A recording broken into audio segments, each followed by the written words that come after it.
네, 미국과 중국의 갈등은 계속해서 이어지고 있고요. 이 가운데서 다양한 산업에 있어서 우리나라가 영향을 받고 있는데 주말 사이에 이제 정부 쪽에서 전해졌던 소식은 그러니까 미국산 장비에 대해서 중국에 있는 우리나라 뭐 SK 하이닉스나 삼성전자 반도체 이 관련한 기업들의 장비 납품할 수 있다. 그러니까 우리나라 장비가 아니고요. 미국산 장비를 이야기하는 겁니다. 근데 여기서 어쨌든 공장이 잘 굴러가려면 미국산 장비가 또 필요한 부분이 있기 때문에 긍정적으로 봤는데 자세한 내용을 보자면 이거 결론부터 좀 얘기를 해 주십시오. 네. 좋은 거죠? 좋은 거긴 좋은 건데 네. 되게 막 그 환호할 만큼의 뭐 이렇게 정부가 얘기하는 것처럼 애매합니까? 모든 문제가 다 해결된 것처럼 얘기할 건 아니고요. 그쵸. 정말 한숨 돌린 거지. 네, 난관들은 여전히 많이 남아 있고. 네. 워낙 규제가 미국이 중국을 향해서 반도체 규제는 2중 3중으로 좀 걸어놨기 때문에 그 중에 하나 해제된 건 아니고 이제 무기한 유예된 거거든요. 그러니까 기한이 없어진 거지 규제 자체가 없어진 건 아니에요. 그래서 미중의 어떤 패권 경쟁의 양상에 따라서 그거는 또 언제든지 또 다른 양상으로 뭐 다시 돌출될 수 있는 부분인 건데요. 네. 일단은 큰 산은 넘기는 했죠. 왜냐하면 이제 지금 현재 중국을 향해서 걸고 있는 반도체 규제가 미국은 이제 크게 두 축이거든요. 그게 하나가 이제 반도체 칩법을 통한 어떤 가드레일 규정이 하나가 있고요. 네. 그거를 내면서 동시에 냈던 게 작년 10월에 이제 반도체 장비 일정 수준 이상의 반도체 장비를 중국에 반입할 수 없도록 이제 막은 게 이제 크게 두 축이라고 보면 되는데 후자에 대한 부분이 지금 풀린 겁니다. 왜 그러냐면 이제 일본과 네덜란드도 이 장비 규제에 대해서 참여를 했기 때문에 반도체 장비에 관련 글로벌 탑5가 다 사실상 중국 규제에 동참을 한 거거든요. 네. 그러니까 우리나라 업체라든지 대만 업체들이 참여하기 싫다고 해서 참여할 수 없는 상황이 아닌 거예요. 이 규정은 따라갈 수밖에 없는 건데 일단은 1년 단위로 유예됐던 게 무기한 허용됐다라는 건 정말 큰 산을 넘은 거고 네. 시설 투자라는 게 사실상 이제 뭐 5년, 10년 내다보고 장기 투자를 한 거기 때문에 워낙 불확실성이 컸던 부분이 해결된 거는 일단은 해결이 됐다라고 보시면 되겠습니다. 사실 이게 더 길어지면 이거 공장에 폐쇄하고 제3국으로 이전해야 되는 거 아니냐 이런 네. 얘기가 반도체 업계 안에서도 남았던 상황인데 턱 밑까지 갔다가 겨우 한숨을 돌릴 수 있게 된 겁니다. 근데 이제 효과가 좀 제한적이라고 보는 거는 뭐 예를 들어서 뭐 EUV 같은 뭐 극자외선 노광 장비 같은 것들은 이제 여전히 드릴 수가 없다라는 점이 분명히 있고요. 또 하나 반도체 칩법의 안전 규정, 그러니까 가드레일로 걸어놓은 게 뭐냐면 중국 내에 반도체 웨이퍼 생산량을 늘릴 수 있는 한계를 지어놨어요. 그건 여전하거든요. 그러니까 장비를 최신 장비를 들여놔도 생산량 자체를 크게 늘릴 수가 없기 때문에 공정 효율성은 떨어지는 거죠. 그러니까 뭐 일단은 큰 산은 넘기는 했지만 앞에 또 넘어야 할 산들이 여전히 남아있다 이렇게 보시면 되겠습니다. 이게 뭔가 철창을 쳐놓고 여기서만 신나게 놀아 약간 이런 느낌이네요. 겉에 바깥문 하나 열어준 그쵸. 거죠. 네. 좀 아쉬운 내용들이 있긴 한데 어쨌든 근데 미국이 뭔가를 살짝은 좀 문을 열어줬다라는 게 의미를 그래도 부여할 수 있을 것 같은데 왜 이렇게 입장을 선회한 걸까요? 일단은 저는 먼저 좀 질문을 드리고 싶습니다. 누구한테요? 앵커님은 정치를 믿으십니까? 정치요? 정치 믿는 사람 있어요? 왜 믿으세요? 믿어요. 그러니까요. 미국 정부가 이렇게 얘기한 거야? 네, 그러니까 우리를 믿지 정치입니다. 않고 네. 그 안에 속내를 보자는 거죠. 일단 여기서 어떻게 보시면은 아까도 말씀을 해주셨지만 지금은 가두리 양식을 당하고 있는 거고 이 가두리 양식은 중국에 대한 반도체 투자를 확대하지 말라라는 겁니다. 그 포인트에서 지금 애플 같은 경우에도 이제 중국 외로 반출하고 있는 상황이고요. 새로운 뭐 생산 기지를 만들고 있는 상황이고 그 부분에 있어서 우리나라도 마찬가지 그리고는 미국 기업인 마이크론도 마찬가지 그 외 기업도 마찬가지로 중국에 투자를 하지 말라라는 게 어찌 보면은 미국의 스탠스다라고 보시는 게 좋을 것 같습니다. 네. 다만 여전히 공장이 있기 때문에 그 공장을 개선해야 된다든지 유지보수를 해야 되는 그런 관점에서는 장비가 분명히 필요할 것이고 그리고는 그 정도 수준의 투자에서 멈추라라는 게 정치적인 시그널이다라고 보시면 될 것 같습니다. 그래서 이런 부분에 있어가지고 물밑 협상이 있든 아니면은 이게 좀 현실적인 규제 방안으로 돌아섰든 간에 어쨌든 핵심은 그래 풀어는 드릴게 하지만 우리의 의도는 충분히 전달해졌을 거라고 믿고 있다.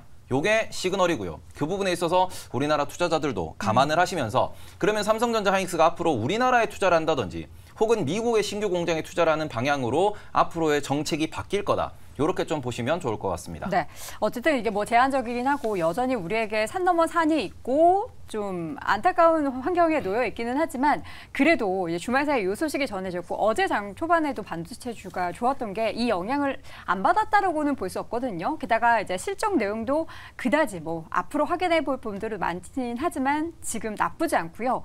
뭐 좋은 내용들도 막 이렇게 있기 때문에 저는 이게 약간 그 좋은 걸로 뭐 없나요? 엎친 데 덮친 격 말고 이게 좋은 아까 표현. 테이버 고수가 정치를 믿냐라고 말씀하셨잖아요. 네. 그러니까 영화 대사 중에 사람을 믿지 말고 상황을 믿어야 된다는 네, 말이 네. 있잖아요. 그러니까 미국 입장에서는 지금 상황이 풀어줘야 될 만한 상황이라고 봐야 되는 거예요. 그런 그러니까 상황이기 때문에 그렇죠. 그런 결정을 내는 거다. 삼성하이닉스가 어쨌든 메모리 분야에서 1, 2위 업체인데 이걸 계속 중국의 의존도가 절반 가까이 되는 네. 디램, 뭐 낸드 다 이런 상황에서 무작정 묶어두는 거는 미국 자국 기업들한테도 굉장히 마이너스. 큰 손해거든요. 그러니까 메모리 공급이 차질을 빚게 되는 순간 이게 회복되는 건 시간이 걸리게 되고 결국 이런 거는 인플레이션 관리라는 측면에서도 문제가 될 수 있기 때문에 네.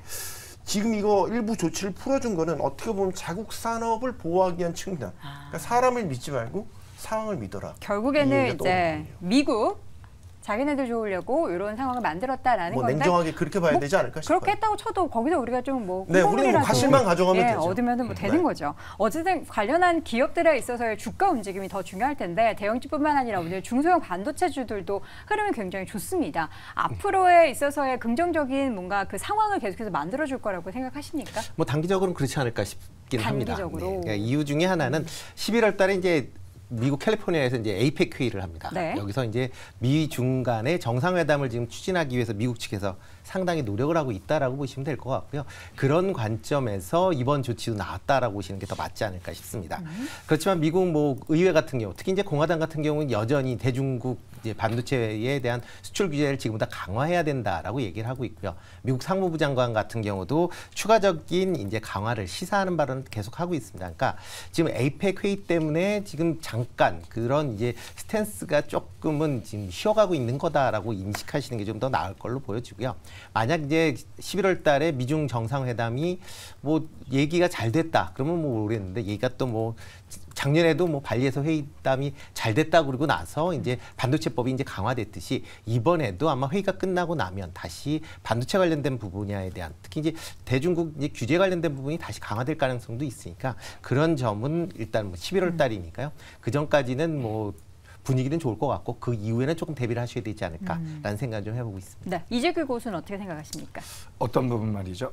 반도체 질문 안 들으셨어요? 아니, 들었는데 다른 한 거 번 보고 더 확인해보면 반도체 전반적으로 오늘 뭐 대형주, 중성주 다 좋잖아요. 근데 이러한 이제 미국 쪽에 있어서의 조금 풀어주는 상황들이 추가적인 상승을 이끌 수 있을지. 네, 그죠. 지금 근데 이게 잘 살펴보면 미국에서 이제 중국 쪽에 대한 우리나라 기업들이 어느 정도 피해를 받을 수 있는 일들이 계속해서 있어 왔습니다.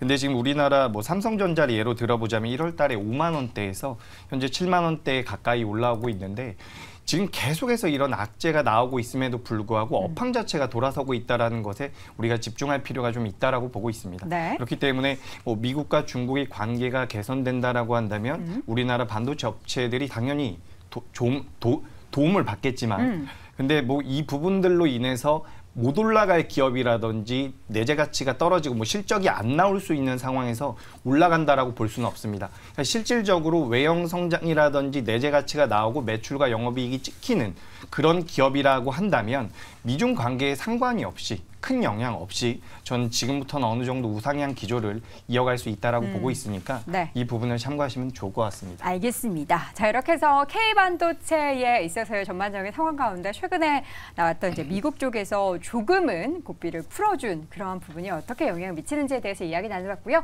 네 분의 의견 다시 한번 정리해 보겠습니다. 자, 먼저 임순재 고수 대중국 반도체 규제 강화는 미국과 중국의 정상회담 이후로 의견을 주셨고요. 손석구 고수는 급한 불은 껐지만 캐파 확대는 한계가 있다. 그리고 이재규 고수는 극단적인 갈등이 아니라면 괜찮다. 테이버 고수는 정치는 언제 변해도 이상하지 않다라는 의견으로 한 주 전략 주셨습니다. 자, 오늘 쟁탑5 이어지는 3위 주제는 뭘까요? 확인해 보시죠.